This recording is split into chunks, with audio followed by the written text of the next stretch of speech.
Hi, I'm Dan Schmitt. I do a weekly television show called Team Chicago Challenge. I'm not doing motorcycle racing in this clip. In fact, I'm going to be doing 5 clips on this subject. And I'm taking the advice of Dennis Prager, and I am going to limit each clip down to under 10 minutes. And I'll put all 5 of them up on YouTube together. In my reading, in my study, now if you don't know who is Dan Schmitt, in 2012, I ran for Congress in the 5th Congressional District against Mike Quigley. I have no talent at raising money, so I did not win that election, even though I was a better candidate. And if you know anything about the stuff I've been putting up on YouTube, I've been pointing out what is the right, what is the left. The right is freedom. The left is big government. Plain and simple. But I'm reading this book about the Cheyenne Indians. And I come up to a term that is not very commonly used. It hasn't been used at all during this political season. And this is what we're going to explore. So let me read. It says, the greatest of Cheyenne governmental and legal achievement has been the absolute and total elimination of feud.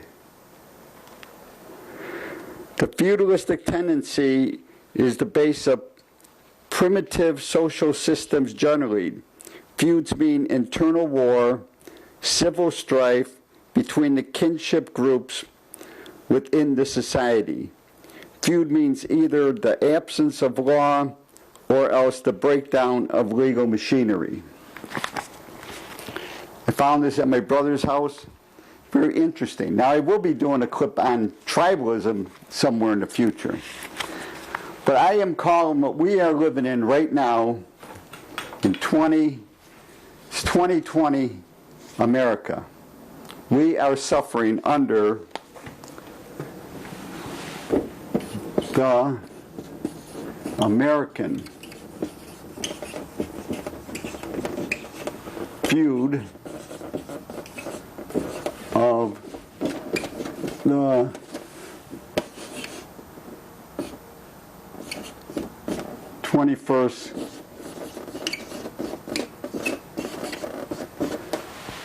21st century. So you may ask, and I got a couple notes, so I want to stay on subject matter so we don't go too long. What do I mean by the Great American Feud, and when did it begin? All right, let's go back to Ronald Reagan. No, the feud didn't begin in 1980 when Reagan got elected. It didn't even start in 1984 when Reagan got reelected. In fact, if you ask, like my email is teamdan45@gmail.com. Teamdan45. Anybody wants to comment on any of this? Anybody wants to come and debate me? I'm more than willing to debate anybody as long as it goes on TV. And we run some fair rules. So, I could show you a clip, if you ask for it, of Ronald Reagan and Tip O'Neill. Tip O'Neill back then was the Speaker of the House. They really did enjoy each other's company. There was a kinship there, maybe Irish kinship. But they could work together. So it wasn't that time. Now people hated Reagan. The media hated Reagan as much as they hate Donald Trump. But Reagan was way above anybody in the media. I mean, he was a movie star, and he was a great speaker. And he knew his conservative roots. Like me, I became a Republican under Reagan. So early part of my life, I thought I was a Democrat because of Democrat in the family. But under Reagan, I became a Republican. I understood what conservative ideals mean. Constitution, the Declaration of Independence, family, privilege. What is privilege? Mother and a father. In America, families have always been very important, and that's what the whole idea of conservative ideals is. So when did the feud begin? I think I found it. It was 1994. Newt Gingrich, who I met one time, I don't know Newt, but I did meet him once.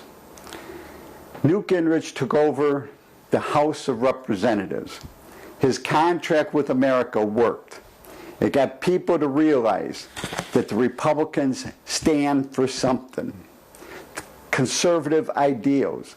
Go Pack was part of what Newt brought together. Who was president in 1994? Bill Clinton. Newt and Bill could get along. Newt had the power of the House. Clinton went along. I'll give you one. It was reforming welfare. Bill Clinton finally embraced it after Newt took control of the House. Prior to that, the Democrats controlled the House of Representatives for 40 years. Republicans would control the Senate once in a while and the House once in a while. I mean, the Senate would be controlled by Republicans and then Democrats. It went back and forth. But the House was under control of Congress. House was under control of the Democrats for 40 years. And Newt upset that. And that's when the media, ABC, NBC, CBS, public television, public radio, all the radio stations in Chicago, all the newspapers, maybe back then the Tribune still had some conservative ideals. They don't as we speak today. The New York Times, they went after Newt and they tried to destroy Newt. Yes, it is true. They tried to destroy Newt. They dug and they dug and they found some little scandals.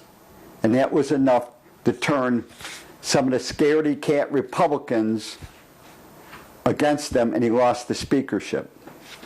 And that's a whole other subject that I'm not going to get into about when Hastert took over as Speaker of the House. The Democrats had something on him. But that's a whole other subject I'm not going to get into. So that was the beginning. 1994, the feud. The feud in the United States of America. It is so bad now, as I stand here, it's as bad in this country as it was before the Civil War, when you had Democrat-controlled slave states, and then you had Republicans coming on the scene right before the Civil War, and they were preaching abolition of slavery. That was a big battle. Now it's the Democrats, more government, more government, more government, government control of your life. If they get control of your medical, if they got you by the short hairs, they have you controlled. Just like in China, how do they control their population? Well, if you get demerits, stuff is taken away from you. But if you really are bad, they just put you in the gulag. I mean, it's almost comical that these Democrats are so favorable to the Chinese. But that's part of their problem. I look at the vast majority of Democrats as Marxists, communists, Maoists. They like that big government's going to solve all problems. So that's the feud. You got the Democrats on the right, the socialists, Marxists on the left, and then on the right you got President Trump, who is no Ronald Reagan. He's not as smooth as Ronald Reagan, but he has principles. He has solid conservative principles.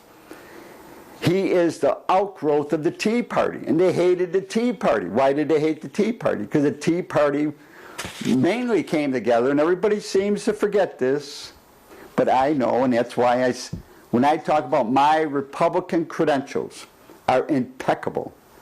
So when I talk about the Tea Party mainly came together first because of the out-of-control spending. Obamacare was later that they opposed Obamacare. It was the out-of-control spending. Obamacare represented astronomical medical bills for everybody. It was a bad deal. You could fix the medical problem in America without national health care. Obamacare was designed to fail. so that we would have national health care. And national health care is the last thing, as a true-blooded, a man like me who believes in life, liberty, the pursuit of happiness, God, country, and the flag. That's where I stand. And I think I've reached my 10 minutes on this clip. Look for clip number 2. We're going to get into other subject matters. We're going to talk about the media, education system, signs, and the ugly Americans. Dan Schmitt, Politics, SCHMITT, Politics, search on YouTube. Find out what you need to know about what is the right, what is the left. Thanks for watching.